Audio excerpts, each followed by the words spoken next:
Welcome back to the 17 News at Noon podcast, where we share your news on your schedule. Working in the spirit of the Golden Empire, this is 17 News at Noon. Good afternoon, and thanks for joining us for 17 News at Noon. I'm Nicole Gitske. We'll begin with another storm that is moving into Kern County this hour, but for now, most roads going south of Kern are open. 17's Perla Shaheen joins us at the base of the Grapevine with more. Perla. Yes, well, the I-5 through the Grapevine is open again. CHP just started letting more cars through the Grapevine, and it was closed at around 6 a.m. this morning due to snow and ice. One traveler tells me that he was just leaving his home in Fraser Park when they had closed the roadway. Yeah, so I live up on top of the mountain. I've been up there for over 20 years now, so being stuck down here isn't anything new to me. But now this little bit of sunshine has allowed more cars to come through the roadway, through the Grapevine. CHP says that they're going to be escorting vehicles around 500 cars at a time at 30 miles per hour. So Highway 58 is also still open. You can also take that route if you're headed south, or if you're afraid of the weather getting worse, you can still go west to go south. So you could take the Highway 166 westbound all the way to Santa Maria and then take the 101 south to get to LA or to Orange County if you'd like. Now, we're going to continue giving you updates on our KGET app if the weather changes or if the road closes once again. And I'll be live again at 5 to give you more updates on the road closures. At the base of the Grapevine, Perla Shaheen, 17 News. All right, thanks, Perla, and thanks for braving that wind out there. And just like Perla mentioned, State Route 58 is currently open. Traffic is moving smoothly out there, and we will be monitoring the road conditions all day. And for the latest on road closures, check out our website, kget.com, for alerts whenever you go. Download the KGET News app. You can find it for free on iTunes and Google Play. Just search KGET 17 News. And now to the coronavirus pandemic here in Kern County Public Health, reporting a deadly day of 9 people. Our death toll has now reached a grim number of 600 lives lost by COVID-19 since last year. All of these deaths occurred back in December, showing a significant delay in deaths being reported to the health department. One of those deaths that was reported today was someone who died back on December 1st. That's 57 days ago. Public Health also reported 643 new cases today.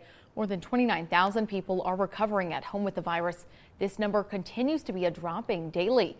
369 people are being treated in area hospitals, according to the latest state data.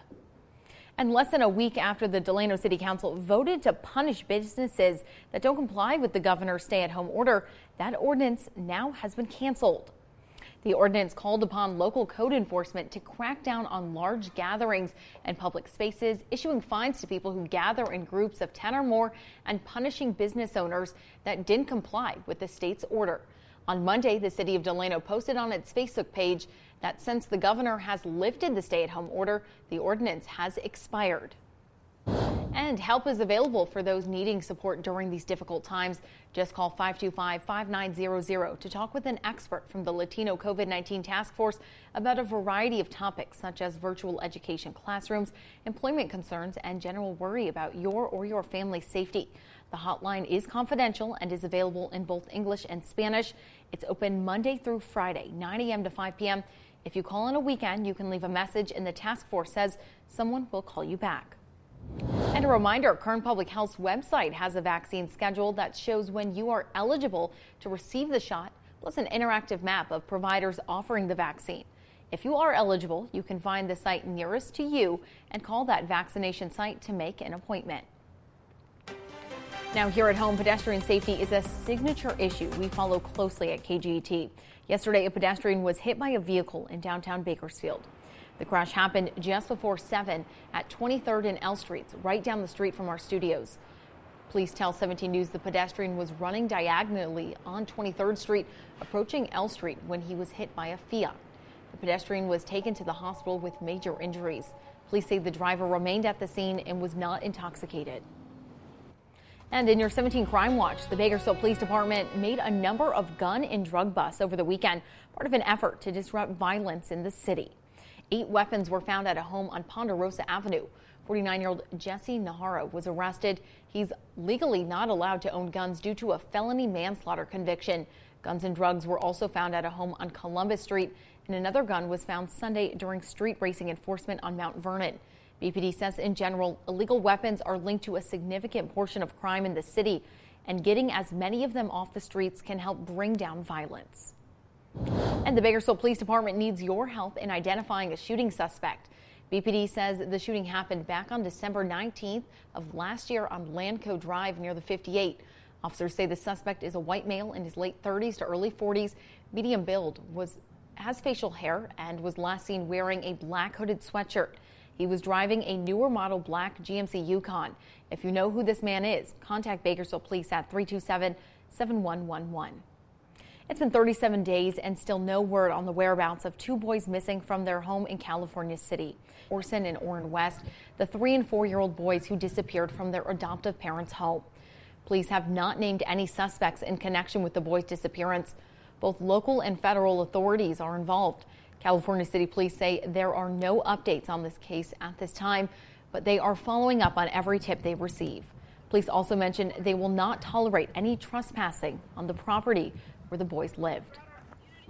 Meantime, the Kern County Sheriff's Office needs your help in finding a teenager, Craig Samito. He was last seen last Friday. He's 5 feet tall, 120 pounds, and has black eyes and black hair.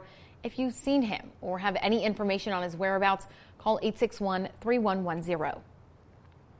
And we have an update on a missing persons case we reported to you 2 weeks ago. KCSO confirms 14-year-old Charlotte Brownin has been found. She was reported missing back on January 13th. And happening right now, the Alzheimer's Disease Association of Kern County is holding a digital drive to help people stay connected. Now, staying connected with loved ones has become more important than ever during the pandemic. That's especially true for families who have a member with Alzheimer's disease. Now, ADAKC wants to make sure all of its clients have virtual support, so it's holding a digital donation drive today. They're looking for new or pre-owned digital devices like iPhones and iPads to help clients, caregivers, and families stay connected. It's a drive-through donation drop-off from now until 6:30 p.m. at KGET's Compassion Corner. That's at the corner of 21st and L Streets. You can also make a monetary donation by texting ADAKC to 41444. And for more information, head to our website, kget.com, and click on the hot link icon. Joining us this afternoon is Eric Dreyer, a caregiver and husband of Kathy, his wife who lives with Alzheimer's. Can you tell us a little bit about your story? Yes, my wife was diagnosed with early onset Alzheimer's in August of 2017. We'd noticed a few things before that. And so we've been living with this disease for almost 3.5 years, knowing it.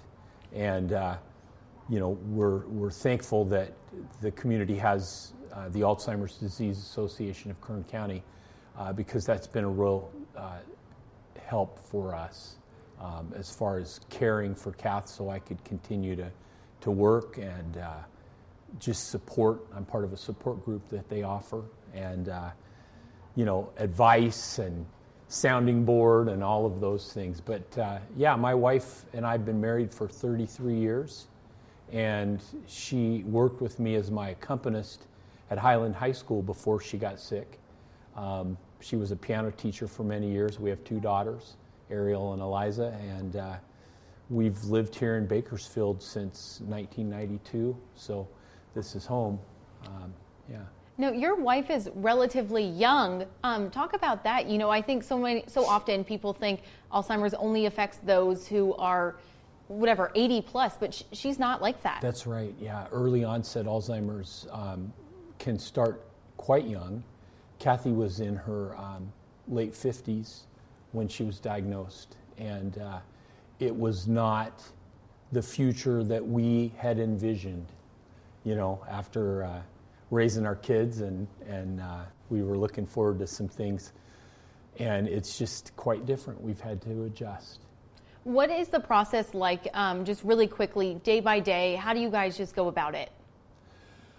Well, early on, Kathy was still able to do all the things pretty much that she had done. She had a tendency to wander, but that we nipped it in the bud with some medications.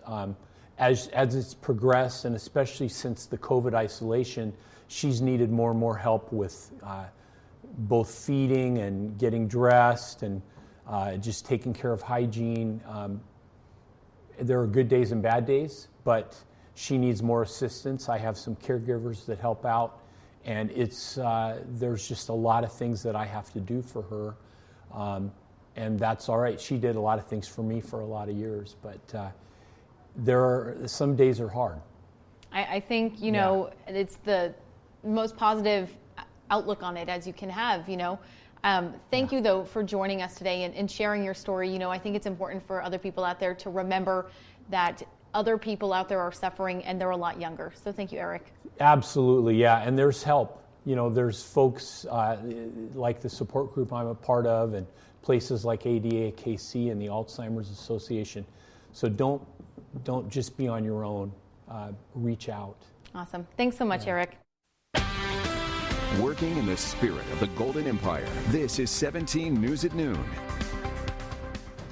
The 17 News at Noon podcast is a production of KGET and Nexstar Media Group. For more on all of the headlines in today's show, head to kget.com.